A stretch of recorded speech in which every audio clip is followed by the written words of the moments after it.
بسم اللہ الرحمن الرحیم۔ السلام علیکم پیارے دوستو۔ ایک بھکاری کافی غریب تھا۔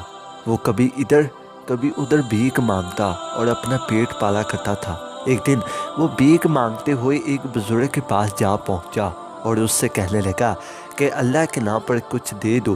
بزرگ نے اس کو کچھ پیسے دیے تو بھکاری بزرگ کو دعا دینے لگا اور کہنے لگا کہ اللہ تمہیں بادشاہ بنائے۔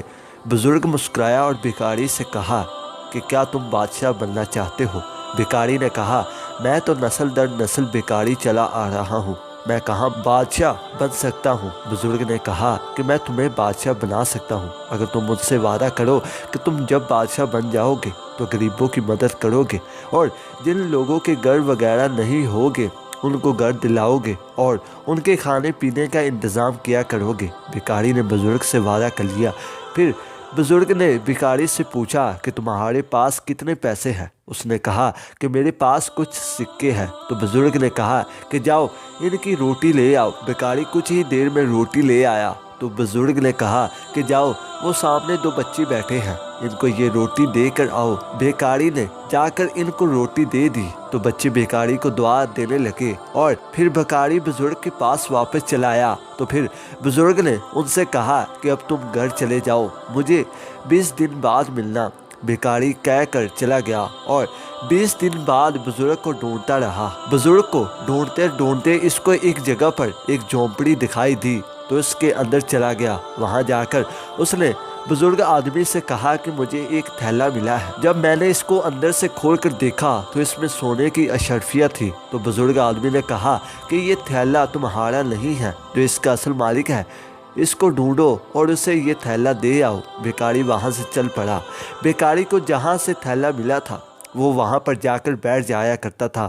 مسلسل 2 سے 3 دن وہاں آ کر بیٹھنے کے بعد کوئی بندہ اسے تھیلا ڈھونڈتا ہوا دکھائی دیا اور وہ بندہ کشمکش میں لوگوں سے تھیلے کے متعلق پوچھ رہا تھا۔ اور جب بھکاری نے وہاں پر جا کر اس کی بات سنی تو پتہ چلا کہ وہ اسی تھیلے کی نشانیاں دے کر پوچھ رہا تھا۔ تو پھر بھکاری نے اس آدمی سے کہا کہ تھیلے کے اندر کتنی اشرفیاں موجود تھی؟ تو اس نے کہا کہ اتنی اشرفیاں تھی۔ جب اس نے اشرفیوں کے متعلق ٹھیک بتایا تو بھکاری نے اس آدمی سے کہا آپ پریشان نہ ہو، وہ تھیلا میرے پاس محفوظ ہے۔ تو آدمی خوش ہو گیا۔ بھکاری کچھ دیر بعد تھیلا لے کر آ گیا اور اس آدمی کو اشرفیوں سے بھرا ہوا تھیلا حفاظت کے ساتھ دے دیا۔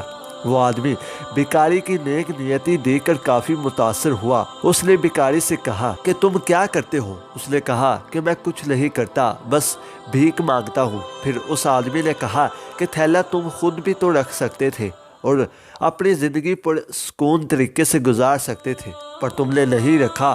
بھکاری نے جواب دیا کہ یہ آپ کی امانت تو اس لیے میں نے لٹا دی، اگر میں اس کو استعمال کرتا تو مجھے دلی سکون نہ آتا۔ اور پھر مجھے کسی نے نصیحت بھی کی تھی کہ تھیلا جس کا ہے میں اس کو لٹا دوں۔ تو اس آدمی نے بتایا کہ میں اس ملک کے اندر بادشاہ کا وزیر ہوں، ہمیں تم جیسے ہی ایماندار بندوں کی ضرورت ہے۔ تم میرے ساتھ بادشاہ کے محل میں جا کر نوکری کرنا پسند کرو گے؟ بھکاری نے کہا کیوں نہیں۔ اس نے کہا کل صبح تم ملنے آ جانا۔ بھکاری صبح سویرے بادشاہ کے محل کے اندر پہنچ گیا۔ وزیر نے سارا واقعہ بادشاہ کو پہلے سے سنا رکھا تھا۔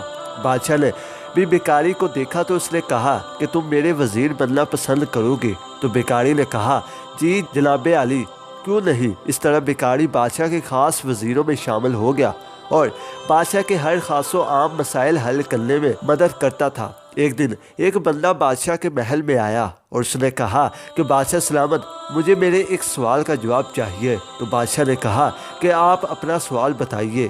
تو آدمی نے کہا کہ کس چیز کو پینے سے ثواب ملتا ہے؟ بادشاہ اس کے سوال کا جواب نہ دے سکا۔ اس کے علاوہ وہاں پر اس کے کئی سارے وزیر بیٹھے تھے، سب سوچ میں پڑ گئے، لیکن کوئی بندہ اس چیز کا جواب نہیں دے سکا۔ لیکن جو بھکاری وزیر بن گیا تھا اس نے اٹھ کر کہا کہ بادشاہ سلامت، اس سوال کا جواب میں دے سکتا ہوں۔ بادشاہ نے کہا کیوں نہیں؟ بھکاری نے سوال کرنے والے سے مخاطب ہو کر کہا کہ غصہ ایک ایسی چیز ہے جس کو پینے سے ثواب ملتا ہے۔